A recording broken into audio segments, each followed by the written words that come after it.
اللہ اللہ اللہ اللہ اللہ اللہ۔ بسم اللہ الرحمن الرحیم۔ السلام علیکم۔ اس ویڈیو میں آپ کو بتانے جا رہا ہوں ایک مقدمے کے بارے میں جو نہایت ہی پیچیدہ تھا، اور حضرت علی نے اس مقدمے کو نہایت ہی آسانی اور عقل مندی کے ساتھ حل کیا۔ یہ واقعہ امیر المؤمنین حضرت علی کرم اللہ وجہہ کے دور مبارک کا ہے۔ دو مسافر کافی چلنے کے بعد تھک گئے تھے تو انہیں شدت سے بھوک محسوس ہوئی۔ دونوں ایک سایہ دار درخت کے نیچے اطمینان سے بیٹھ گئے اور اپنے توشے دسترخوان پر رکھ دیے۔ ایک کے پاس 5 روٹیاں تھیں اور دوسرے کے پاس 3 روٹیاں۔ ابھی کھانا شروع بھی نہیں کیا تھا کہ ایک تیسرا مسافر ان کے پاس سے گزرا اور انہوں نے اسے سلام کیا اور انہوں نے سلام کا جواب دیا اور اس کو کھانے کی دعوت دی۔ وہ بے تکلف ہو کر شریک ہو گیا۔ تینوں نے روٹیاں برابر کھائیں۔ کھانا ختم ہونے کے بعد وہ صاحب کھڑے ہوئے اور ان دونوں کے پاس 8 درہم رکھتے ہوئے کہا کہ میں نے آپ دونوں صاحبان کا جو کھانا کھایا ہے اس کے عوض یہ درہم لے لیجئے۔ وہ صاحب تو دام دے کر چلے گئے، مگر ان دونوں حضرات کے درمیان بٹوارہ لے کر جھگڑا شروع ہو گیا۔ جن صاحب کی 5 روٹیاں تھیں ان کا کہنا تھا کہ 5 درہم میرے اور 3 تمہارے۔ انہوں نے یہ فیصلہ شاید اس لیے کیا کہ وہ سمجھ رہے تھے کہ رقم دینے والے نے 8 درہم اسی لیے دیے کہ ہر روٹی کے عوض 1 درہم دیا جائے۔ اس لیے 5 روٹی کے مالک اپنے حق میں 5 درہم رکھنا چاہتے تھے اور دوسرے صاحب کو 3 روٹی کے عوض 3 درہم دینا چاہتے تھے، مگر دوسرے صاحب 3 درہم لینے کے لیے تیار نہ تھے۔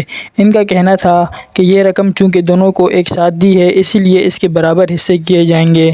اسی طرح میرے 4 حصے درہم میں آئیں گے، اور وہ 4 درہم لینے کے لیے ضد ہو گیا تھا۔ آخر لڑنے جھگڑنے سے مسئلہ حل نہ ہو سکا تو وہ امیر المؤمنین حضرت علی رضی اللہ عنہ کی بارگاہ میں حاضر ہوئے۔ دونوں نے اپنا پورا واقعہ تفصیلاً بتایا۔ پورا واقعہ سننے کے بعد آپ نے 3 روٹے والے سے فرمایا کہ جب تمہارے ساتھی 3 درہم تمہیں دینے کے لیے تیار ہے تو تم 3 درہم پر راضی ہو جاؤ، لیکن وہ 4 پر ہی اڑ گیا۔ آپ نے اس سے فرمایا ویسے وہ تمہیں 3 درہم دے کر تم پر احسان ہی کرنا چاہتا ہے، ورنہ انصاف کا تقاضا تو یہ ہے کہ تمہیں 1 ہی درہم ملنا چاہیے۔ اس شخص نے بہت ہی ادب سے کہا سبحان اللہ، اگر انصاف کا یہی تقاضا ہے تو مجھے اس کی وجہ بتائیے، میں اسے قبول کر لوں گا۔ حضرت علی رضی اللہ عنہ نے اسے سمجھاتے ہوئے فرمایا کہ روٹیاں 8 تھیں اور کھانے والے 3۔ ظاہر ہے کہ 3 پر 8 برابر تقسیم نہیں ہو سکتے، اس لیے مانا یہ جائے گا کہ سب نے برابر روٹیاں کھائیں تو سب کو مساوی کرنے کے لیے روٹی کے حصے یا ٹکڑے مانے جائیں گے۔ ہر روٹی کو 3 ٹکڑوں میں تقسیم کیا جائے گا۔ اسی طرح 8 روٹیوں کو 3 میں جب تقسیم کیا جائے تو 24 ٹکڑے ہوئے۔ اس حساب سے ہر شخص نے روٹی کے 8 ٹکڑے کھائے۔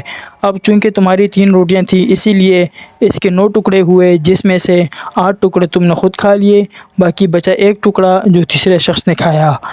تیسرے تمہارے ساتھی کے پاس 5 روٹیاں تھیں، ان کے 15 ٹکڑے ہوئے، جن میں سے 8 ٹکڑے اس نے کھائے، باقی 7 ٹکڑے بچ گئے جو تیسرے صاحب نے کھا لیے۔ تو معلوم ہوا کہ اس شخص نے تمہاری روٹی کا صرف 1 ہی ٹکڑا کھایا، اس لیے تمہارا حق صرف 1 ہی درہم ہے، اور تیسرے نے اس ساتھی کی روٹی کے 7 ٹکڑے کھائے، اسی لیے اس کا حق 7 درہم ہے۔